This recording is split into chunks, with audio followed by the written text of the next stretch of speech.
오늘은 우리 사랑침례교회 뭐 별거 아니지만 그 역사에서 그래도 한 획을 긋는 그와 같은 날이라고 생각이 됩니다. 이 송내 지역에 있는 이 예배당에서 오늘 우리가 마지막으로 이제 예배를 드리고 있습니다. 이제 오늘 오후 예배가 끝나면 이사를 해서 다음 주부터는 논현동 소래 지역에서 새 예배당에서 저희가 또 새로운 그런 각오를 가지고 이제 교회를 하려고 지금 준비 중에 있습니다. 지금부터 정확히 4년 전에 한 10여 명의 영혼이 정말 하나님이 말씀해 주시는 그 영혼의 자유를 찾아서 정말 보잘것없이 시작한 이 교회가 지난 4년 동안 무럭무럭 성장을 해서 25배 결실을 하게 됐습니다. 이제 한 250명이 모이는 그와 같은 교회가 돼서 이제 이사를 하게 됐습니다. 지난 한 주 동안 이런저런 생각을 해봤어요. 어떻게 이런 일들이 가능했을까? 4년 전에 처음 교회 시작할 때 교회가 이렇게 발전하고 이런 거 전혀 생각이 없었습니다. 기대도 전혀 못했는데 하나님께서 이 모든 것들을 이렇게 채워주셔서 정말 하나님의 일을 이제는 조금이라도 감당할 수 있는 그와 같은 교회로 이제 크게 됐는데 이 모든 것 배후에 어떤 것이 있었는가 한번 생각해보는 그런 기회를 가졌습니다. 이 예배 초소가 너무 좁고 이 많은 사람을 수용할 수가 없기 때문에 우리가 송내에서 여러 곳에서 예배 초소를 찾아봤지만 결국은 찾지 못하고 마지막으로 저희가 찾은 곳이 골프장이었는데 여러분 잘 아시다시피 지난주에 골프장 가보니까 골프장 건물이 완전히 다 파괴된 거 보셨죠? 다 무너졌습니다. 그 골프장 그 건물을 사용할 수가 없어서 아주 완전히 다 무너뜨려서 참 하나님께서 묘하게 우리를 인도해 주시는구나. 거의 계약이나 다 하고 들어갔으면 지금 다 여러분과 저는 예배 드릴 처소도 없이 그렇게 될 뻔했는데 이따가 이제 이사하면서 한번 가서 보세요. 골프장이 없어졌습니다. 완전히. 자, 이렇게 하나님의 은혜와 여러 가지 복을 누리면서 이제 우리가 한화지구에 지금 있는 그 예배당 전체 사이즈의 2배가 되는 그와 같은 스페이스에서 예배를 이제 드리고 우리의 이제 사역을 감당할 텐데 과연 우리가 어떤 마음가짐을 가지고 새로운 지역으로 좀 이사를 가야 되는가 좀 생각을 해봐야 되겠구나 이런 생각을 좀 하게 됐습니다. 잠언 4장 23절에 가서 보니까 열심을 다하여 내 마음을 지키라 생명의 근원이 거기에서 나오느니라 이렇게 말씀해 줬어요. 예배당이 아무리 많이 크고 거기 나오는 사람이 아무리 많아도 그 사람들 속 중심에 있는 그 마음이 올바르지 않으면 하나님 보시기에는 아무것도 아닙니다. 우리가 지금 있는 예배당에서 더 큰 데로 갔다. 근데 마음가짐이 그런 교만한 마음, 우리가 뭘 했으니까 하나님이 이렇게 해주셨겠지 하고 교만한 마음을 가지고 이제는 우리가 뭔가를 좀 이렇게 우리 힘으로 해봐야 되겠다 하고 이렇게 고개를 들고 이렇게 나가게 될 때는 지금까지 하나님께서 우리에게 허락해 주시는 이와 같은 복이 되지 아니하고 오히려 우리에게 저주가 될 수가 있어요. 이 성경 말씀이 우리에게 보여주는 진리가 그겁니다. 사람이 잘 되고 국가가 잘 될 때 그때 우리가 정신을 똑바로 차리고 마음가짐을 똑바로 하고 하나님 앞에서 내 마음이 어떤가를 다시 한번 목사와 성도들이 자기들의 마음가짐을 다시 한번 이렇게 확고히 하고 마음의 상태를 하나님이 보시는 그런 마음인가 아닌가 자세히 살펴보지 않고 넓은 데로 가니까 좋구나, 편안해서 좋구나, 주차하기 좋구나, 아이들 뛰어놀기 좋구나 이런 방식의 그런 마음가짐으로 우리가 저쪽을 가면은 아무리 모든 게 좋아도 하나님 보실 때는 오히려 이 좁은 데서 여기서 하나님을 찾고 이렇게 하는 것이 훨씬 더 낫다는 그런 생각이 듭니다. 그래서 우리 마음이 어떤 마음 상태로 저곳으로 이사를 가야 될 것인가 4년의 이런 모든 사역을 마무리하면서 오늘은 그 내용을 여러분과 제가 다시 한번 이렇게 마음에 새기고 새로운 그런 그 마음가짐을 가지고 저쪽으로 이사를 가야 되겠다 이런 생각을 가지고 오늘 고린도전서 15장 9절에서 10절 말씀을 가지고 성경 말씀을 여러분에게 전달해 드리도록 그렇게 하겠습니다. 여러분이 잘 아시다시피 고린도전서, 고린도후서는 예수님 탄생하신 이후에 주후 55년경에 기록된 사도 바울의 서신입니다. 예수님께서 AD 30년경에 십자가에서 죽으셨다가 그리고 승천하셨어요. 그렇게 되면서 첫 오순절 때 교회가 이제 형성이 됐습니다. 사도 바울이 언제 회심했느냐 이 얘기는 나와 있지 않지만 여러 가지 그 역사적 정황으로 봐서 예수님께서 승천하신 뒤 약 10년 정도 지난 AD 40년경에 사도 바울이 예수님이 어떤 분이신가를 예수님이 실제로 그에게 나타나 주셔서 그래서 그에게 예수님 자신을 실증해 주실 때 사도 바울에게 회심이 일어나는 그와 같은 일이 생겼습니다. 그 이후부터 전 세계, 그 당시에 전 세계라고 하는 거 온 유럽을 이야기하는 거거든요.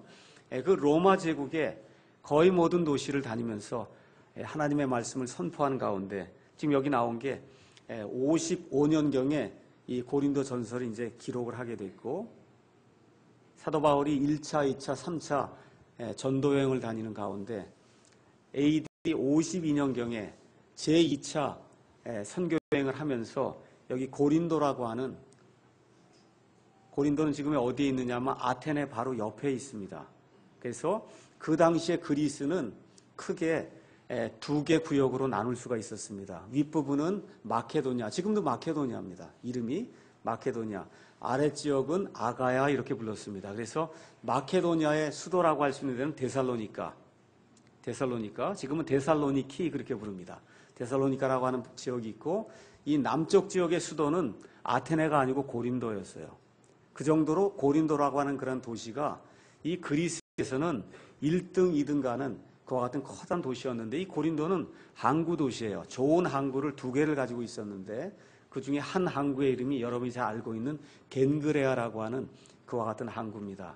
이 항구 도시이기 때문에 선원들이 많이 들락날락하고 또 배를 띄우고 이렇게 하다 보면 여러 가지 재앙을 만나고 하기 때문에 각종 음란한 우상 숭배, 이 술집들, 창녀들 이런 것들이 아주 그냥 곳곳마다 거리에 이렇게 널려 있는 그러한 그 음란한 도시에 가서 이 사도 바울이 자그만치 1년 반 동안을 그 고린도라고 하는 지역에서 예수 그리스도의 복음을 선포하면서 세운 교회가 고린도 교회예요.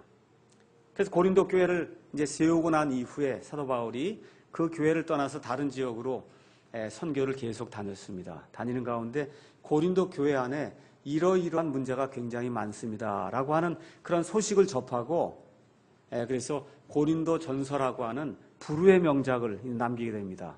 그래서 교회 안에 이런 어려움들이 생길 수 있구나.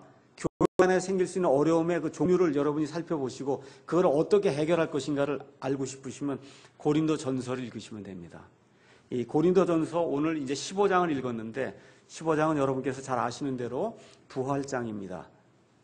고린도 교회 안에 그리스 신학이 들어와서 그리스의 철학이 들어와서 사람이 죽으면 그것을 끝이든지 아니면 사람이 죽으면 그 이후에 계속해서 환생해서 계속해서 새로운 모습으로 태어난다고 하는 이와 같은 그 이교도들의 철학이 고린도에 팽배해 있었는데 사도 바울이 떠나게 되니까 그 교회 안에도 부활이 아니라 윤회 아니면 완전히 멸절돼서 사람이 없어진다고 하는 이와 같은 사상이 들어와서 교회를 어지럽게 하는 그와 같은 일을 목격을 하고 우리 교회에 이런 문제가 있습니다라고 이야기할 때 사도 바울이 그걸 해결하기 위해서 고린도전서 15장 말씀을 이제 기록을 했습니다. 이 고린도 교회 성도들하고 사도 바울은 1년 반 동안을 같이 이렇게 지냈기 때문에 사도 바울의 그 행적에 대해서 그 누구보다도 고린도 교회 성도들이 잘 알고 있었습니다. 먼저 바울 자신의 입으로 사도 바울이 어떠한 사람이었는가 한번 성경을 통해서 살펴보도록 하겠습니다. 사도행전 9장 잠깐 가서 보겠습니다. 사도행전 9장 1절에서부터 6절 이제 제가 가서 읽어보도록 하겠습니다. 사도 바울이라고 한 사람이 예수 그리스도를 만나기 전에는 이름이 사울이었어요. 사울. 어느 지파 출신이냐 하면 베냐민 지파 출신이었습니다. 예수님을 믿기 전에 이 사람이 얼마나 악랄하고 얼마나 무서운 사람이었는가. 9장 1절 뭐라고 기록이 되어 있어요. 사울이 주의 제자들을 치려고 여전히 위협과 살기를 내뿜으며 대제사장에게 갔다 그랬어요. 그러니까 그냥 사도 바울이 눈이 충혈된 채로 예수 믿는 사람을 잡아다가 죽여야 되겠다는, 여기 가서 보니까 어떻게 되어 있어요. 위협과 살기를 내뿜는 사람이라 그랬어요. 예수 얘기만 나오면 말 그대로 이빨을 부득부득 갈면서 이 사람을 잡아다 죽여야 되겠다. 이렇게 철저하게 유대교를 신봉하는 이와 같은 사람이었습니다. 그래서 대제사장에게 가서 다마스쿠스에 예수님을 섬기는 그런 사람들이 있는데 이 예수 이단 종파를 내가 다 완전히 섬멸시키려고 하니까 편지를 주시오. 그래서 그 편지를 받아서 다마스쿠스로 가는 그 길에 우리 예수님께서 이 사울이라고 하는 다소 출신의 유명한 바리새인에게 나타나셨습니다. 그러면서 예수님이 뭐라 그래요? 사울아 사울아 어찌하여 내가 나를 핍박하느냐, 그렇게 예수님께서 말씀해 주십니다. 사울이 깜짝 놀랐어. 주여 누구십니까? 그랬더니 예수님이 뭐라고 말씀하셨어요? 가시채를 걷어차기가 내게 큰 고생이니라. 가시채라고 하는 건 이렇게 소를 앞으로 몰면서 이제 경작을 해야 되는, 소가 딴 일을 하면 안 되기 때문에 말 그대로 가시가 달린 이와 같은 봉이 있어서 그걸 다 탕탕 치면은 소가 정신 똑바로 차리고 앞으로 이제 해서 이 쟁기질을 할 수가 있어요. 근데 그거를 소가 자꾸 발로 이 가시채를 차면 자기만 아픈 거예요. 송곳 같은 게 있는데 그걸 자꾸 차면 자기만 아픈 거예요. 지금 예수님이 얘기하시는 거예요. 내가 살기를 뿜며 내 제자들 지금 잡아 죽이려고 하는데 그게 너 가시채를 차는 거와 똑같다. 왜 그것도 알지 못하느냐. 주여 제가 무엇을 하기 원하십니까? 해서 사도 바울이 회심하는 그와 같은 대목이 나옵니다. 그래서 예수님을 알기 전에는 예수 믿는 사람들에게 가장 큰 원수로 행동했던 그런 사람이 이 사울이라는 사람, 이 사울이 이름이 변해서 나중에 바울이라고 하는 그런 사람으로 이제 변하게 됐습니다. 빌립보서 3장 4절에서 6절에 있는 말씀을 한번 가서 또 제가 소개해 드리도록 하겠습니다. 빌립보서 3장 4절에서 6절 가서 보니까 나 역시 육체를 신뢰할 수 있지만 그리하지 아니하노라. 만일 어떤 사람이 육체를 신뢰할 만한 것이 자기에게 있는 줄로 생각하면 나는 더욱 그러하니 나는 여드렛째 되는 날 할례를 받았고. 이게 무슨 소리예요? 난 이스라엘 사람이다, 그 얘기입니다. 이스라엘의 줄기에 속한 자, 여기 나온 이스라엘은 야곱을 이야기하는 거예요. 난 에서에 속한 사람이 아니라 하나님께서 상속자로 삼아주신 이스라엘, 아브라함과 이삭과 야곱의 하나님, 그 이스라엘 줄기에 속한 자요. 베냐민 지파에 속한 자요. 히브리인 중에 히브리인이요. 율법에 관하여는 바리새인이요. 열심에 관하여는 교회를 핍박하였고 율법에 있는 의에 대하여는 흠이 없는 자다. 지금 사도 바울이 자기의 그 관록을 하나하나 이렇게 펼쳐서 사람들에게 보여주는 그와 같은 내용이 나와 있습니다. 고린도후서 또 가서 한번 잠깐 보겠습니다. 고린도후서 11장에 가서 보면 역시 사도 바울이 어쩔 수 없이 자기의 육체를 이렇게 소개하는 그와 같은 내용이 고린도후서 11장에 있습니다. 11장 22절에서 27절 가서 보니까 어떻게 돼 있냐 하면 그들이 히브리 사람이냐? 나도 그러하며 그들이 이스라엘 사람이냐? 나도 그러하며 그들이 아브라함이시냐? 나도 그러하며 그들이 그리스도의 사역자냐? 내가 어리석은 자처럼 말하거니와 나는 더욱 그러하도다. 예수 그리스도를 섬기는 자가 됐다는 거예요. 그 섬기는 자가 된 이후에 그에게 물질이 늘어나고 행복이 늘어나고 세상의 기쁨이 늘어나지 않았다는 겁니다. 그 다음 구절 한번 가서 보겠습니다. 내가 수고를 더욱 넘치도록 하고 매도 지나치게 맞고 감옥에도 더 자주 갇히고 여러 번 죽을 뻔하였으니 예수님을 믿었는데 번영하는 것이 아니라 세상 사람들의 눈에 비칠 때는 비참하고 저주받은 사람의 모습으로 비쳤다는 겁니다. 그럼에도 불구하고 내가 예수 믿는 것, 이것 하나 때문에 내 목숨을 오직 예수님 위해서 쓰기로 그렇게 작정을 하고 이와 같은 일들을 했다는 거예요. 내가 뭐라고 나와 있냐면 유대인들로부터 40에서 하나 뺀 매를 5번 맞았으며 3번 몽둥이로 맞고 1번 돌로 맞고 3번 파선을 당하여 한밤과 한낮을 기품 속에 있었으며 자주 여행하면서 물들의 위험과 강도들의 위험과 내 동포로 위한 위험과 인한 위험과 이교들로 인한 위험과 도시에서의 위험과 광야에서의 위험과 바다에서의 위험과 거짓 형제들 가운데서 위험을 당하였고 또 지치고 아프고 여러 번 밤을 새우고 굶주리고 목마르고 여러 번 금식하고 추위를 당하고 헐벗었노라. 지금 사도 바울의 일생을 지금 제가 여러분에게 말씀을 드렸어요. 예수님을 믿기 전에는 살기를 내뿜으면서 예수님 믿는 자들을 어떻게든지 죽이려고 해서 정말 예수님을 대적하는 그런 사람이었는데 또 그 전에는 자랑할 것이 엄청 많았어요. 베냐민 지파 출신이요, 히브리인 중에 히브리인이요, 정말 율법의 의에 관하는 흠이 없는 자다. 내가 그랬다는 겁니다. 근데 예수님을 알고 난 그 이후에는 이 모든 것을 내가 똥과 같이 여기고 우리 주 예수 그리스도 아는 그 지식이 너무나 고상하고 뛰어나서 이 모든 것을 다 배설물로 여기고 내 앞에 놓여진 그 예수 그리스도께서 세워놓으신 그 목표, 그것이 뭐예요? 이방인들의 사도로서 온 지역을 다니면서 내 목숨을 내어놓고 하나님의 복음을 선포해야 되겠다는 그와 같은 각오를 굳게 다지고 그난 20년 동안 온 세상을 돌아다니면서 하나님의 복음의 말씀을 전했다라고 하는 이런 내용이 지금 성경에 기록이 되어 있습니다. 여러분이 잘 알다시피 신약 성경이 27권인데 그 중에 반 이상을 사도 바울이 하나님의 움직이심을 따라서 사도 바울의 손에 의해서 이것이 기록이 됐어요. 한마디로 사도 바울이라고 한 사람이 없었으면 신약교회가 있을 수가 없습니다. 이방인들의 교회가 있을 수가 없어요. 저와 여러분이 여기 나와서 예배 드리는데 어떻게 이렇게 예배를 드리는지, 어떻게 해야 되는지, 교회에서는 무슨 일을 해야 되는 건지 그거 알 수 있는 것은 다 서신서에 기록이 되어 있는데 그 교회에 관한 모든 서신서는 대부분 사도 바울이 기록했습니다. 그러니까 다시 말씀드려서 저와 여러분이 추구하는 올바른 교회, 저와 여러분이 추구하고 있는 이 아름다운 교회, 이 모든 것에 기초가 되는 모든 자료는 사도 바울의 서신서가 그 기초를 이루고 있다 해도 과언이 아닙니다. 오늘 우리가 고린도전서 15장을 읽었습니다. 고린도전서 15장의 핵심 내용은 부활에 관한 거예요. 그 부활에 대해서 설명하면서 15장 1절에서 4절은 예수님의 복음이 무엇인가를 간략하게 요약을 해서 우리에게 보여주고 있어요.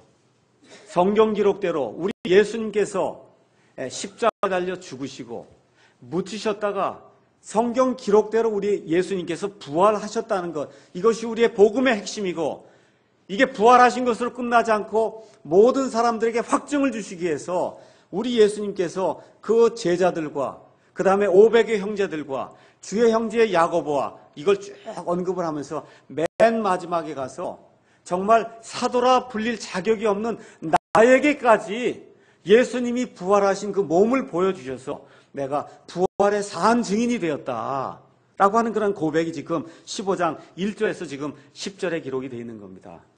오늘은 제가 부활에 대해서 이야기하려고 하는 것이 아니에요.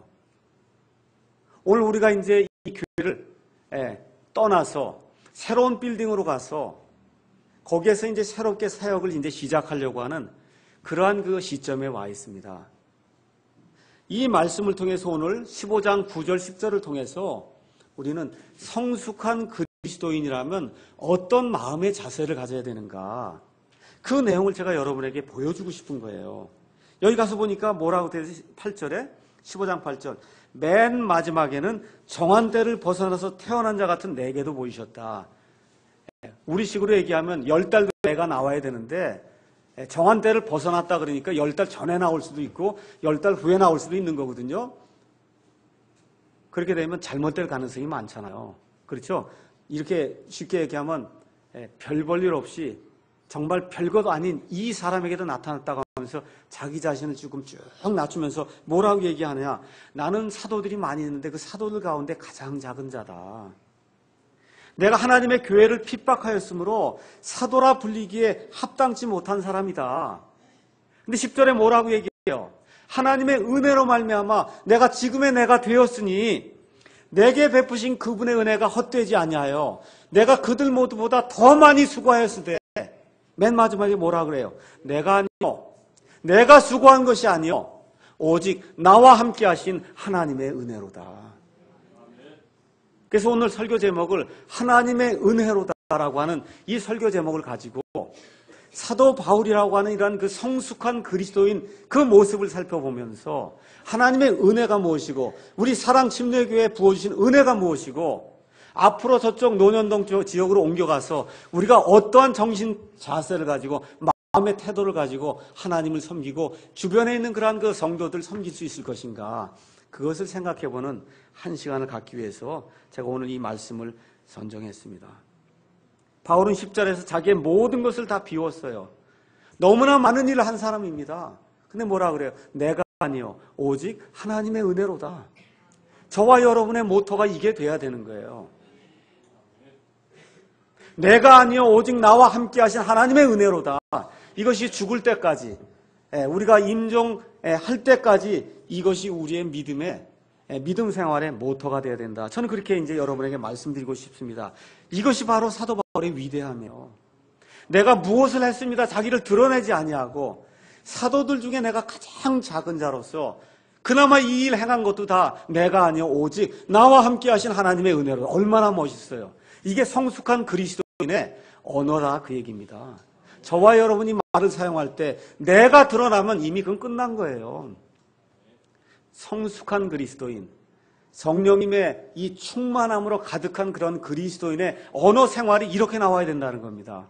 내가 아니요 오직 나와 함께 하신 하나님의 은혜로다. 자, 그럼 우리가 어떤 하나님의 은혜를 받았는가? 제가 여러분에게 간단하게 몇 가지 말씀드리겠습니다. 은혜라고 하는 건 받을 자격이 없는 이 무가치한 자에게 하나님이 값없이 아무것도 치르지 않고 그걸 하나님이 거저주시는 사랑과 기적과 섭리를 우리가 은혜라고 이야기합니다. 은혜. 구체적으로 제가 몇 가지 말씀드릴게요. 하나님께서 저와 여러분을 하나님의 형상으로 창조하셨어요. 이것보다 더 큰 은혜가 없습니다. 믿으십니까, 여러분? 예, 천사도 있고 동식물도 있고 물고기도 있고 새도 있고 뭐 여러 가지 온 우주 공간에 뭐 모든 게 많아요. 그런데 하나님의 형상으로 만들어진 존재는 유일하게 사람뿐이 없어요. 이게 은혜 가운데 가장 큰 은혜입니다. 하나님의 형상으로 지어졌다. 그 얘기는 뭐냐? 하나님의 본성에 참여할 수 있는 자가 되었다는 거예요. 하나님의 본성에 참여할 수 있는 그런 존재를 하나님이 저와 여러분을 만들어주신 것이 은혜 가운데 가장 큰 또 은혜다. 우리가 이야기할 수가 있습니다. 네. 그래서 말을 할 줄 아는 거예요. 여러분, 말하는 게 얼마나 큰 은혜인지 아십니까? 말을 할 수가 있어요. 생각을 할 수가 있어요. 계획을 할 수가 있습니다. 또 뭘 할 수 있느냐?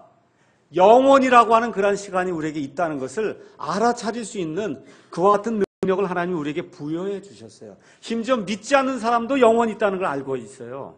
그래서 각자가 다 신을 지금 섬기고 있습니다. 아니라고 부인해도 각자가 다 신을 섬기고 있어요. 그래서 하나님이 사람을 하나님의 형상으로 만들어줬다는 게 은혜 가운데 은혜입니다. 또 다른 은혜가 뭐냐? 이렇게 하나님이 만들어 주었는데 우리의 첫 부모 아담과 이브가 하나님의 이와 같은 은혜를 거부하고 하나님을 대적하는 그와 같은 일을 행했음에도 불구하고 우리 하나님께서 여자이신 메시아를 통해서 우리 인간들을 다시 구원하실 수 있는 그와 같은 방편을 열어주셨단 말이에요. 이게 또 은혜 가운데 은혜입니다.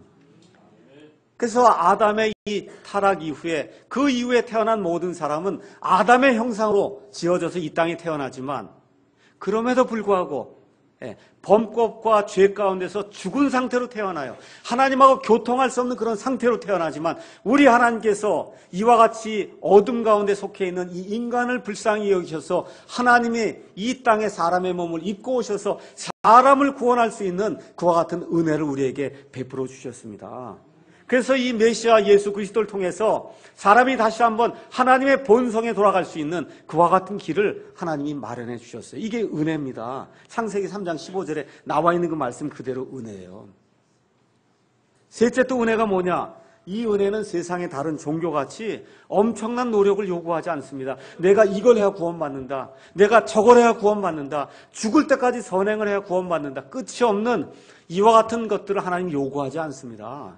하나님이 우리를 하나님의 아들, 딸로 삼아 주실 때는 우리의 모든 행위와 상관이 없이 하나님께서 거저로, 무료로, 단순하게 우리 주 하나님을 신뢰하고 하나님께서 마련해 놓으신 우리의 구원자 예수 그리스도를 아멘 하고 믿고 나가게 될 때 우리 하나님께서 이 모든 것과 상관없이 하나님을 알아보고 예수 그리스도를 그 믿는 믿음을 통해서 우리에게 거저 영원한 생명이라는 것을 주신단 말이에요. 이게 또 은혜 가운데 은혜예요. 맞습니까? 예, 요한복음 3장 16절 하나님께서 세상을 이처럼 사랑하사 자신의 독생자를 주셨으니 이것은 누구든지 그를 믿는 자는 멸망하지 아니하고 영존하는 생명을 얻게 하려 하심이라 이렇게 하나님께서 말씀해 주십니다. 또 하나님께서 계시를 통해서 하나님은 이런 분이시다라고 하는 걸 알려주시니까 저와 여러분이 하나님 알 수 있는 겁니다. 우리가 우리의 모든 노력을 기울여서는 하나님이 어떤 분이신지 알 수가 없어요. 근데 우리 하나님은 이 세상의 다른 잡신과 달리 하나님은 나는 이런 존재다 하는 것들을 하나님은 계시에서 드러내어 보여주시는 친절한 하나님이시다. 그 이후에 또 어떤 은혜를 우리가 또 받았냐면 하나님이 그걸 말로만 주어주는 것이 아니라 하나님께서 기록된 하나님의 말씀을 우리에게 영감을 통해서 주셨어요. 그래서 히브리 사람들뿐만 아니라 지금 21세기를 살고 있는 우리 모두가 여기 하나님께서 기록해 놓으신 문자 이걸 가지고 하나님이 어떤 분이신가를 눈으로 확인해서 볼 수 있도록 하나님이 우리에게 은혜를 베풀어 주셨습니다. 또 어떠한 말씀을 우리에게 또 은혜를 주셨냐? 하나님께서 성경 보존이라고 하는 그와 같은 은혜를 베풀어 주셔서 지금부터 3,500년 전에 기록된 모세오경이나 지금부터 2,000년 전에 기록된 여기 신약성경의 모든 말씀이 옛날에 기록된 그대로 한 글자도 한 뜻도 변하지 않고 지금 21세기에도 우리 손에 그것을 가질 수 있도록 하나님이 성경 말씀을 보존해 주신 그와 같은 은혜를 우리에게 내려주셨습니다. 주의 말씀들은 순수한 말씀들이니 흙도가니에서 재련하여 7번 순수하게 만든 은 같도다. 오 주여 주께서 그것들을 지키시며 주께서 그것들을 영원토록 보존하시리이다. 그래서 지금부터 3,000년 전에 기록된 말씀이나 여러분과 제가 지금 이 시간에 들고 있는 이 말씀이 동일한 말씀이란 말이에요. 이 말씀을 통해서 하나님을 알게 되고 이 말씀을 통해서 예수 그리스도를 알게 되고 이 말씀을 통해서 구원과 영원한 생명을 얻을 수 있는 길을 우리 하나님께서 만들어 주셨기 때문에 너무나 큰 은혜를 지금 우리가 받고 있는 겁니다. 여러분 확신하십니까? 자, 그러면 이 하나님의 은혜 가운데 조금 더 구체적으로 우리에게 다가오는 은혜가 있어요. 제가 여러분에게 몇 가지만 말씀드리겠습니다. 첫째, 신약시대에 태어난 게 엄청난 은혜예요. 구약시대는 예표로 하나님이 모든 걸 보여주셨기 때문에 모세의 얼굴에 이게 베일이 가려져 있듯이 어슴푸레 보인 거예요. 메시아가 오시겠구나, 이게 어슴푸레 보인 겁니다. 근데 지금 신약시대 십자가 사건 이후에 와서 보니까 신구약전서 전체를 통해서 하나님이 어떤 분이시고 예수님이 어떤 분이시고 예수님의 그 십자가 보혈의 공로가 무엇이고 천국이 어떤 것이고 하나님이 보여주시고자 하는 그런 모든 경륜을 우리가 다 알 수 있는 이런 시대에 태어났기 때문에 은혜 가운데 은혜다, 우리가 그렇게 이야기할 수가 있습니다. 그래서 요한복음 1장 14절에 은혜를 대체하는 은혜가 나타났다는 거예요. 구약시대에도 은혜였지만 그 은혜를 뛰어넘는 은혜가 예수 그리스도 통해서 우리에게 주어졌다. 성경 말씀이 그렇게 이야기하는 겁니다. 히브리서 9장 1절에서 4절 또 11절에서 14절 가서 보니까 구약시대 사람들은 아무리 짐승의 예물을 가져다 드려도 죄 문제가 지금처럼 해결이 되지 않았어요. 피를 갖다 뿌리면 그 순간에 죄가 덮여진 거예요. 또 일주일 있다 또 뿌려야 돼요. 가서 또 뿌려야 됩니다. 그 생활을 근 1500년 했습니다. 수많은 짐승의 피를 흘렸어요. 근데 우리 예수님께서, 하나님의 아들 예수님께서 이 땅에 사람의 몸을 입고 오셔서 저와 여러분을 대신해서 온 인류를 대신해서 십자가에서 어린 양으로 피를 흘리고 죽으실 때 단번에 영원토록 하나님이 받으실 수 있는 희생 예물이 되어 주심으로 말미암아 단번 속죄를 통해서 이 세상의 모든 사람들의 죄악이 제거될 수 있는 그런 길을 마련해 주셨어요. 이게 신약 시대니까 이걸 우리가 보고 하나님의 은혜가 크다 이렇게 우리가 감동할 수 있는 겁니다. 그래서 신약 시대에 저와 여러분이 태어난 것 얼마나 큰 은혜인지 알 수가 없습니다. 저와 여러분이 한국 사람이에요. 다 반만전 유구한 역사를 항상 자랑하는 그러한 민족인데 반만전 유구한 역사가 그게 아무것도 아니에요. 가서 보면 다 귀신 섬긴 겁니다. 우리 신약성경, 개혁성경에 있는 표현대로 얘기하면 귀신 섬긴 거예요. 4,900년 동안. 예수님이라고 하는 분이 이제 안 지가 100년뿐이 안 됐어요. 근데 저와 여러분이 이 샤머니즘에 살던 그런 사람들, 거의 구원을 바라볼 수 없는 그런 사람들이 아니라 하나님의 은혜로 말미암아 지난 100년 이후에 태어난 사람들이 돼서 하나님의 은혜가 무엇이고 샤머니즘을 갖다 발로 쳐버리고 귀신을 갖다 내버리고 그렇죠? 하나님이 어떤 분이신가를 알 수 있는 그런 사람으로 이 땅에 태어났으니 이것보다 큰 은혜가 또 어디 있습니까? 확실해요, 여러분? 우리 조상들이 얼마나 불쌍한지 알 수가 없어요. 그건 제 소관이 아니기 때문에 제가 뭐라고 말씀드릴 수가 없습니다. 다만 한 가지 확실한 것은 저와 여러분이 이 자리에 앉아서 어떤 한국인들보다 지금까지 태어난 어떤 한국인들보다 더 많은 은혜를 누리고 있다는 겁니다. 하나님 보시기에 합당한 존재가 될 수 있는 그런 은혜를 저와 여러분이 누릴 수 있다는 겁니다. 또 큰 은혜가 있어요. 지난 100년 동안 개혁성경이라고 하는 정말 부실한 그런 성경을 가지고 그래도 그걸 통해서 하나님이 주시는 은혜를 받아 많은 사람들이 구원을 받았습니다.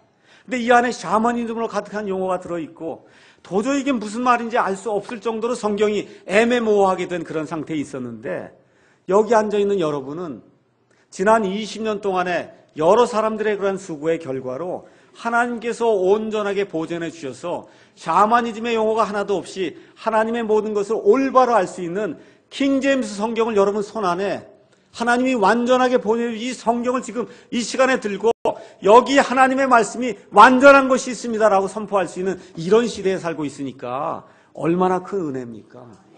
맞습니까? 은혜 중에 은혜입니다. 또 무슨 은혜를 누리시냐? 선조들이 이 성경이 좀 부실하고 이게 부실하다 보니까 신학이 부실하고 믿음이 부실해서 결국은 바른 교회를 할 수가 없는 그런 상태에 빠지게 됐는데 그나마 그래도 사랑침례교회라고 하는 이 교회를 우리가 이렇게 만들어서 영혼의 자유를 가지고 올바른 성경으로 바른 믿음을 가지고 바르게 구원받을 수 있는 이 자리에 저와 여러분이 있다는 것 자체가 얼마나 큰 은혜인지 제가 알 수가 없습니다. 믿으십니까, 여러분? 네. 우리가 영혼의 자유를 가지고 내 양심껏 믿고 싶은 대로 이 성경 말씀에 따라 믿는다는 거 이것보다 더 큰 은혜가 없어요. 여러분 다 그래서 이 교회에 나와 앉아 있는 거 아닙니까? 맞습니까? 저도 마찬가지예요. 그래서 지금 이 교회에 나와 있는 겁니다. 왜 그래요? 내 영혼의 자유가 방해를 받지 않고 이 성경 말씀에 기록된 대로 내가 자유롭게 하나님을 섬길 수 있기 때문에 지금 이 자리에 나와 있는 겁니다. 이와 같은 은혜를 하나님께서 우리에게 베풀어 주셨습니다. 또 어떤 은혜가 있느냐? 지금부터 300년, 200년 전에는 계시록이다 이런 게 다 이게 다 가짜인 것 같다 이렇게 생각하는 사람도 많이 있었어요. 어떻게 한 번에 전체 인류의 3분의 1이 죽고 이런 일이 어떻게 가능하겠느냐? 지금은 다 죽을 수도 있어요. 원자탄 터지면. 그렇죠? 그래서 마틴 루터 같은 경우도 그렇고 이게 계시록의 이게 말씀이 이게 진짜 하나님의 말씀인지 알 수가 없다 이러던 때가 있었어요. 근데 지금 우리 눈앞에서 어떤 일이 발생할 가능성이 있어요. 우리 눈앞에서 우리의 몸이 호련히 변화가 됐어.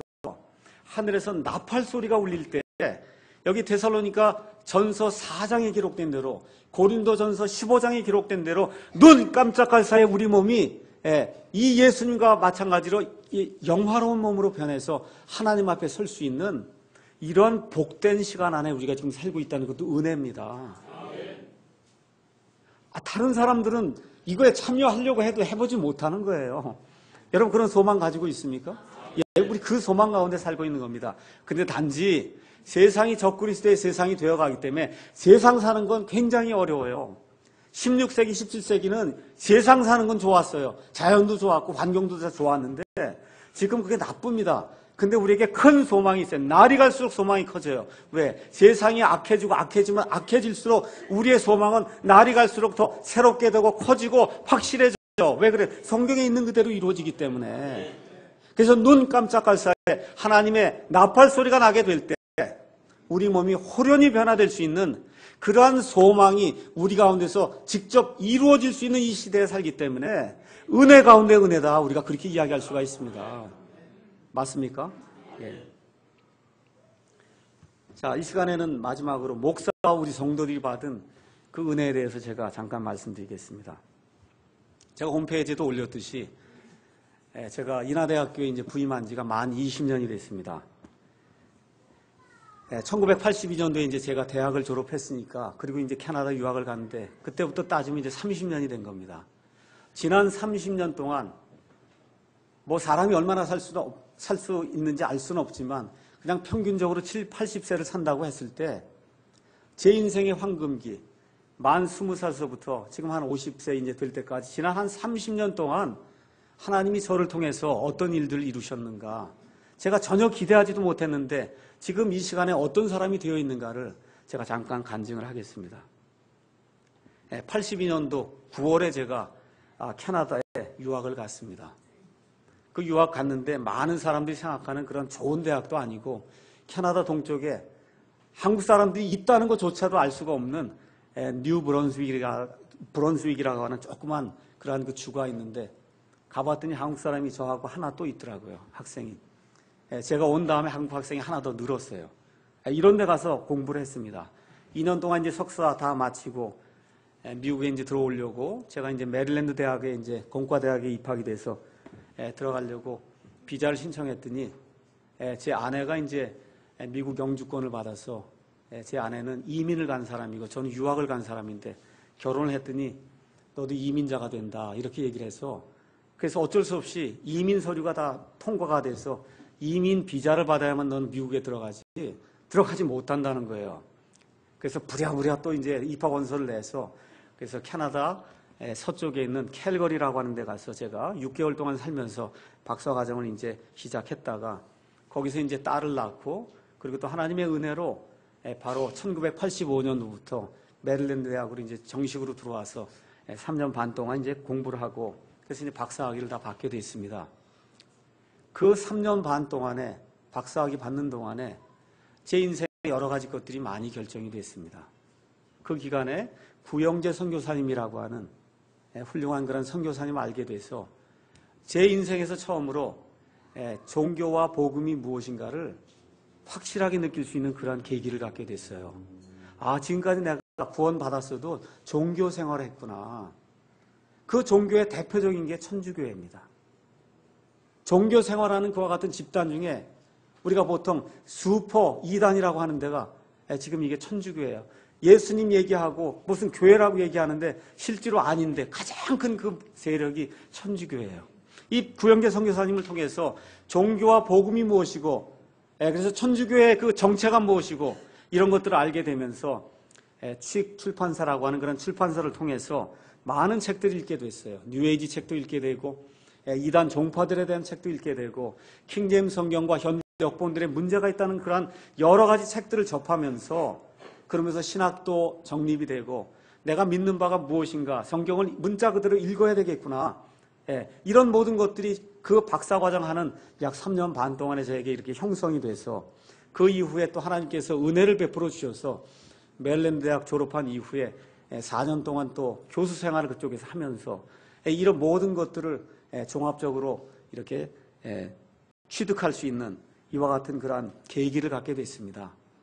그래서 나이가 한 30살쯤 되니까 이 세상에 역사가 어떻게 됐고 하나님과 마귀의 갈등이 어떤 식으로 역사 속으로 퍼져서 지금 이 시간에 마지막 말세까지 이르게 되었는가 이런 것들이 이제 살펴볼 수 있는 그러한 계기를 가질 수가 있었습니다. 그 위에 또 하나님께서 은혜를 베풀어 주셔서 92년 3월 1일에 정확하게 10년 동안 모든 공부를 마치고 또 교육 생활도 하고 인하대학으로 이제 부임하게 돼서 지난 20년 동안 하나님이 건강하게 이렇게 몸을 지켜주셔서 20년 뭐 근속했다고 해서 또 표창장도 받게 해주시고 이런 일들이 이제 생기게 됐습니다.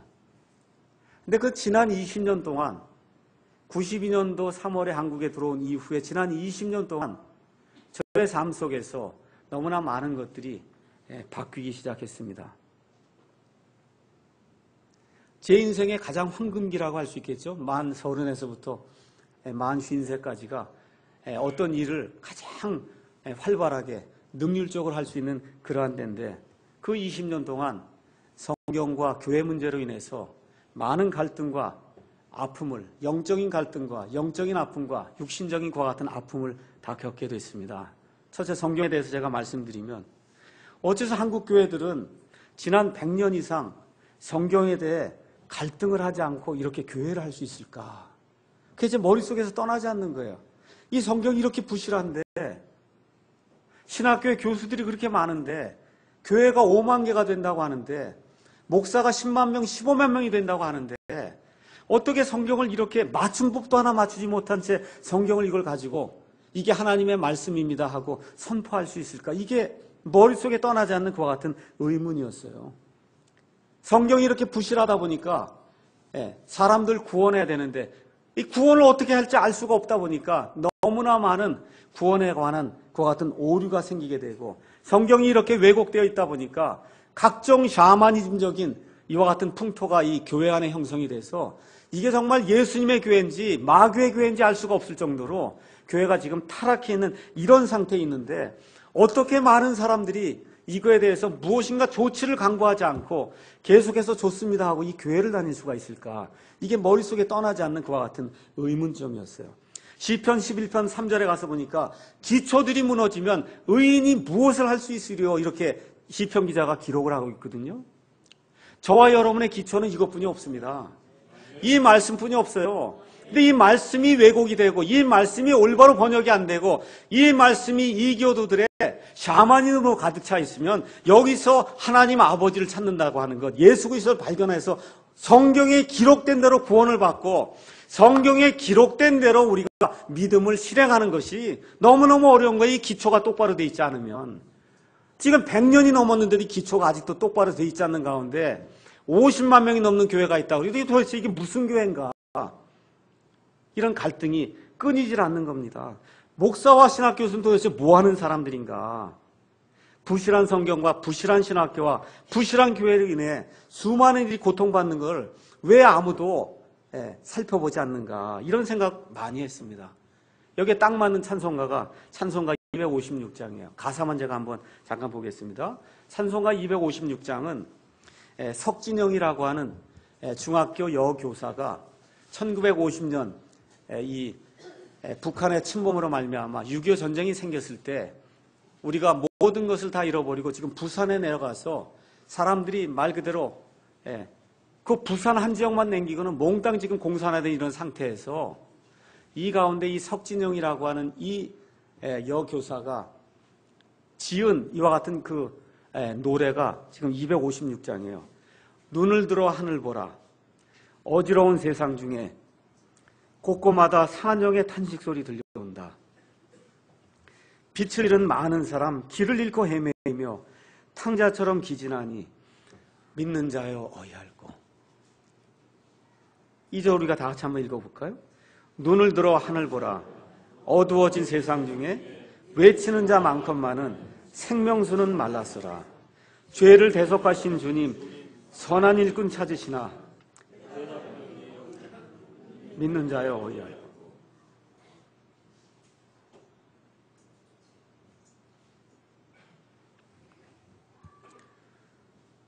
여기 나와 있는 이 찬송가 가사는 1950년대 6.25 전쟁이 일어났을 때 그때만 해당되는 그 말씀이 아니에요.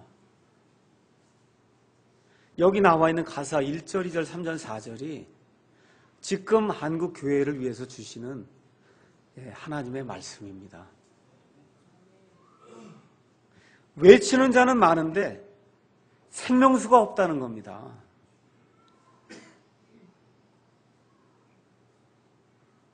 이 시대를 바라보면서 저와 여러분이 하나님 앞에 어떠한 결정을 내려야 될 것인가 깊이 생각해야 할 그런 시점이라고 저는 생각합니다. 이렇게 성경 문제 때문에 어려움을 겪었고 성경이 풀리지 않으니까 교회도 풀리지 않는 거예요. 저와 제 아내는 감리교 출신입니다. 감리교를 30년 이상 다녔어요. 장로교도 갔습니다. 일반 침례교회도 가봤습니다. 지방교회 다닌다고 한 사람들하고도 사귀어봤습니다. 형제교회 다닌다는 사람들하고 찾아봤어요. 어디가 바른 교회인지 알기 위해서 미국의 독립침례교회 좋다 그러길래 미국의 독립침례교회도 살펴보고 한국에 있는 것들도 살펴보고 다녀보기도 하고 여러 가지 것들을 많이 보면서 그 안에도 여전히 부실한 것이 많이 있는 것을 보게 됐습니다. 제 이야기를 잘 들으시기 바랍니다. 저는 결코 이 사랑침례교회가 완전하다고 얘기하는 거 아니에요. 그런데 최소한 우리 눈에 잘못이 보이면은 그거를 고치려고 노력해야 되는데 왜 성경대로 한다고 하는 그 교회조차도 명백하게 눈에 드러나 보이는 그런 일들을 고치지 않고 이게 미국식이니까 이게 전통적인 방식이니까 이게 보수적인 거니까 우리가 그대로 해야 되겠구나 하고 고치지 않고 계속해서 바르지 않은 것들을 답습하는 이런 현실을 보면서 왜 교회가 이렇게 돼야 될 것인가 많은 고민을 하게 됐어요. 왜 성경대로 하지 못할까? 성경이 분명히 보여주는데 왜 그대로 하지 못할까? 이것이 제 마음속에 있는 커다란 그런 의문 중에 하나였습니다. 이 문제들을 종합적으로 해결하기 위해서 무엇이 있어야 되냐? 성경이 있어야 된다는 겁니다. 바른 성경이 있어야 되겠구나. 이 문제가 해결이 되면 그 다음에 바른 교회가 생기겠구나. 그래서 저와 제 가족이 살기 위해 일단 성경을 번역해야 되겠다 해서 성경 번역하는 그런 작업을 여러 사람들하고 같이 해봤는데 안 되더라고요. 생각이 다르고 가지고 있는 가치관이 다르고 문장을 표현한 표현력이 다르고 이 모든 것들이 다르다 보니까 한 권의 성경을 이걸 만들어서 출판한다는 것이 거의 불가능하다는 것을 알게 됐습니다. 근데 하나님께서 제가 그래도 박사과정을 하는 가운데 끈질기게 하는 것 같은 이 열심을 보시고 그러한 능력을 가지고 너 살기 위해서 처음부터 끝까지 성경을 좀 번역해라. 그래서 성경을 창세기부터 계시록까지 번역을 하게 됐습니다. 그 이후에 성경을 사랑하는 그런 많은 사람들이 이 성경을 다시 한번 살펴보고 교정을 봐주고 이렇게 해서 저희가 2010년 8월에 흠령역 성경을 이 땅에 처음으로 내게 됐습니다.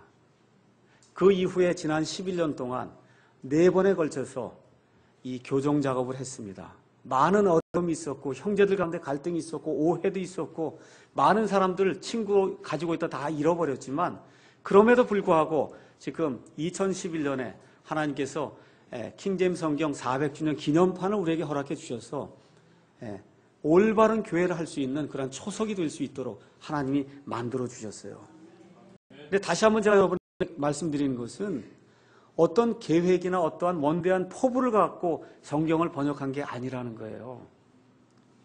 내 혼이 살아야 되겠구나 하는 오직 그 한 생각을 가지고 이렇게 하게 될 때 하나님께서 사람들을 붙여주시고 하나님께서 재정 있는 사람들 우리에게 붙여주셔서 나는 가진 것이 열심뿐이 없었지만 하나님께서 이런 사람들을 붙여주셔서 나의 부족한 모든 것들을 채워주시고 그래서 여러 사람들의 그 사람들의 땀이 배어있는 여러 사람의 인생이 녹아있는 이 성경을 하나님께서 우리에게 허락해 주셨습니다. 교회 사역에 대해서 잠깐 말씀드리면 이렇게 성경 번역하는 가운데 2001년 9월에 교회를 시작해야 되겠다 해서 인천 지역에서 승리 침례교회를 시작했습니다. 2년 동안 성도가 늘어서 한 5, 60명 정도 됐지만 결국은 실패하게 됐어요. 그걸 통해서 좋은 뜻을 가지고 좋은 사람이 모여도 교회가 되는 게 아니구나 하는 걸 제가 분명하게 알게 됐어요. 성경 사역하고 교회 사역은 다르구나. 성경 사역은 나 혼자만 열심히 일단 하면 되는데 교회는 사람이 모이는 것이기 때문에 사람이 모이면 미묘한 게 생겨서 이게 꼬이면 교회가 안 되는구나. 이걸 제가 뼈저리게 느끼게 됐어요. 그 이후부터 많은 시간을 교회 문제를 가지고 고민하고 방황하고 심지어 2007년부터 1년 반 동안은 교회도 갈 수가 없는, 교회에 갈 수가 없는 그런 처지가 돼서 너무나 비참한 그런 생활을 하게 됐습니다. 밑바닥까지 다 떨어져 있는 그 시간에 하나님께서 교회가 무엇인가 하나님의 말씀을 통해 알려주시고 스스로 연구하게 하시고 목사가 무엇인지 알 수 있도록 도와주시고 설교가 무엇인지 하나님께서 알 수 있도록 도와주셔서 제 아내와 동의가 돼서 2008년도에 먼저 교회가 아니라 조그만 성경학교를 해야 되겠다 해서 여기 송내에 있는 조그만 30평, 35평 되는 그런 건물을 얻고 디모데 스쿨을 하게 그렇게 됐습니다. 그 건물을 얻고 났더니 두 가정이 같이 예배를 드리는 게 어떻겠습니까? 교회 갈 데가 없으니 같이 예배를 드립시다 해서 우리가 생각하지도 않았는데 교회가 또 시작이 된 거예요. 그래서 1년 지났는데 하나님의 은혜로 사람이 한 45명, 50명으로 불어나서 도저히 그 공간이 수용을 하지 못해서 재정이 없음에도 불구하고 이 옆에 있는 빌딩으로 옮겼습니다. 한 층을 다 썼어요. 그 1년 지나니까 또 90명으로 늘어나서 도저히 그 빌딩이 또 사람을 수용할 수가 없어서 재정이 없음에도 불구하고 우리가 지금 여기 앉아있는 이 예배처소 2층을 빌리게 됐습니다. 그로부터 지금 2년이 지나서 250명의 성도들이 예배 드릴 수 있는 그와 같은 교회로 성장하게 됐습니다. 하나님의 은혜가 얼마나 큰지 알 수가 없어요. 다시 한번 제가 말씀드리지만 이 교회를 이렇게 해야 되겠다. 1000명이 모이는 교회를 만들어야겠다. 이런 프로그램을 사용하면 뭐가 되지 않겠느냐. 이런 것 생각해 본 적이 한 번도 없어요. 하나님의 말씀이 선포가 될 때 이 모든 일을 하나님이 이루신 겁니다. 돈이 없어갖고 이 어떤 일을 할 수가 없는 그런 처지인데 이번에 옮겨갈 때 예배당 이전 비용만 지금 2억 원이 드는데 여러분과 제가 해냈어요. 2억 원을. 어떻게 낸 건지 모릅니다. 저도. 이전 비용만 지금 2억 원이에요. 에어컨 설치해야죠. 오디오 설치해야죠. 이제 오늘 오후에 가서 보세요. 얼마나 교회가 예배당이 아름답게 지금 되어 있는가. 비싼 건 한 거 없어요. 깨끗하게 하나님 앞에 예배 드릴 수 있는 그런 공간이 되어 있습니다. 그 빌딩 자체가 16억인데 또 어떤 식으로 돼서 하여튼 우리가 그 빌딩은 16억짜리를 우리 건 아니지만 자유롭게 사용할 수 있는 그런 권리를 갖고 여기보다 더 좋은 그런 환경에서 똑같은 돈을 내고 그리고 우리가 좋은 그런 환경에서 예배를 드릴 수 있도록 하나님께서 만들어 두셨습니다. 다시 한번 말씀드리지만 성경도 그렇고 교회도 그렇고 내가 무엇을 해야 되겠거니 하고 생각해 본 적이 없는데 단지 열심히 하나님의 뜻에 따라 말씀을 선포하고 하나님이 원하시는 대로 열심히 번역하고 말씀을 선포하는 가운데 우리가 여기까지 오게 돼 있고 또 여러분의 협조가 있어서 여기까지 오게 됐습니다. 결론 말씀 제가 잠깐 드리겠습니다. 꿈도 없이 계획도 없이 아무 포부도 없이 성경과 교회 사역을 시작했는데 이 성경과 교회 사역이 형통하게 됐어요.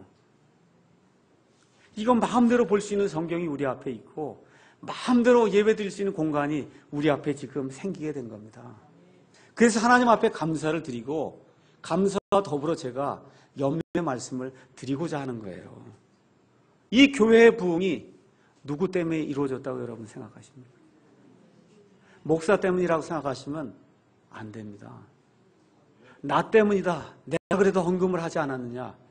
내가 그래도 멀리서 왔기 때문에 교회가 된 거 아니냐. 맞습니다. 그건 맞는데 그건 여러분과 저 마음속에만 가지고 계시고 하나님 앞에 그런 거 내놓으면 하나님이 쓰지 않습니다.